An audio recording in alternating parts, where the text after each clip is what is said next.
네, 관련된 이야기 보도본부 하태원 부장과 짚어보겠습니다. 오늘 어떤 주제 갖고 오셨습니까? 네, 미국 중간선거 결과는 우리에게도 대단히 중요합니다. 그래서요, 이 민주당 변수를 키워드로 하나하나 따져보도록 하겠습니다.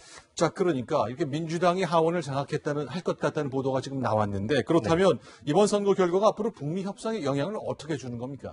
제가 제일 좋아하는 정치학 금원 중에 하나가요. 모든 대외 관계는 국내 정치의 종속 변수다 이런 말인데요. 트럼프의 북한과의 협상 방식 역시 이전과 달라질 수밖에 없다는 근거입니다. 김정은 트럼프의 트레이드 마크인 친서 외교에도 큰 변화가 예상됩니다. 북미 협상이 고비를 맞을 때마다 김정은의 선택은 친서를 보내는 거였죠. 네. 올해만도 이렇게 5번이나 친서를 보냈는데 트럼프만 10만 사면 만사 형통이다. 이런 방식은 하원을 민주당이 장악한 현실에서는 더 이상 유효하지 않을 것 같습니다. 그러니까 이번 그러니까 민주당이 하원을 장악하면서 트럼프의 방식이 바뀔 거라고 전망을 주셨는데 네. 그렇다면 트럼프는 그냥 갈 것 같다. 워낙 고집도 세고 자기 성향이 독특하니까 이건 어떻게 보세요? 트럼프 참 대단하죠. 트럼프의 일성, 선거 결과가 나왔을 때 첫 일성이 우리가 이겼다. 이렇게 트럼프 대통령의 메시지였는데 현실은 사뭇 다릅니다. 특히 하원은요. 예산 통제권 그리고 청문회 개최 권한이 있습니다. 아까도 얘기했지만 승자 독식 방식에 의해서 민주당이 하원의 모든 상임위원회를 장악하는데 저희가 세 개의 대표적인 상임위원회, 그러니까 북핵 문제를 다룰 상임위원회를 꼽았는데 이 상임위원회의 위원장이 바로 민주당 의원들이 될 가능성이 높습니다. 그 경우에 상임위원회를 통한 강력한 견제가 이루어질 수밖에 없고요. 트럼프 대통령도 혼자서 독단적으로 할 수 없는 그런 구조가 되는 겁니다. 조금 더 구체적으로 좀 설명을 해 주시겠습니까? 이제 상임위원회 차원에서 어떻게 제동을 걸 수 있는 거죠? 그렇습니다. 일단 폼페이오 장관을 의회로 자주 부를 것 같고요. 네. 또 비건 대북정책 특별대표를 불러서 깐깐히 따져 부를 것 같습니다. 동창리 미사일 핵실험장 폐쇄한다고 했는데 그 약속 도대체 왜 안 지켜지느냐. 네. 또 핵신고서 분명히 제출한다고 했는데 왜 아직까지 제출하지 않느냐 이런 걸 따질 겁니다. 또 한 가지 우리한테 좋은 점은 이겁니다.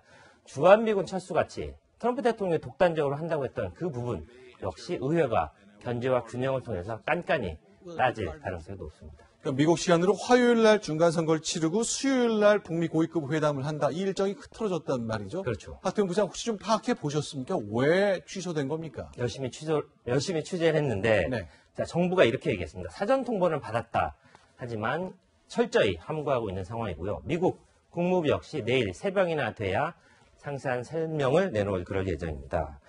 제가 보기에는요. 단순한 일정 차이는 아닌 것 같습니다. 일정 차이가 아니라면 뭔가 두 나라 간에, 북미 간에 뭔가 꼬였다는 얘기인데 미국은 핵신고서 조기 제출 요구하고 있는데 북한은 대북 제재 완화를 아주 강력하게 요구하고 있는 거 아니겠습니까? 이 상황에서 서로 접점을 찾기 어려운 거고 또 한 가지는 지금 선거 직후 특히 하원을 잃은 상황에서 미국의 간들 트럼프 대통령으로부터 만족할 만한 선물 세트를 받을 수 없다. 이런 상황에서 방북이 전격적으로 취소된 거다. 이런 분석이 유력합니다. 그러니까 선거 결과도 안 좋고 그리고 근본적인 생각 차이 전혀 좁혀지지 않았다. 그것이 이제 취소된 배경으로 봤기 때문에 영향이 좀 오래 갈 것 같네요. 그렇습니다.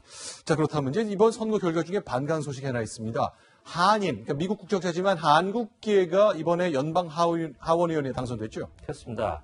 아마 김승현 앵커도 만나본 적이 있고 잘 아는 그런 여성일 겁니다. 네. 영킴 의원이 곧 될 텐데, 네. 캘리포니아에서 출마했습니다.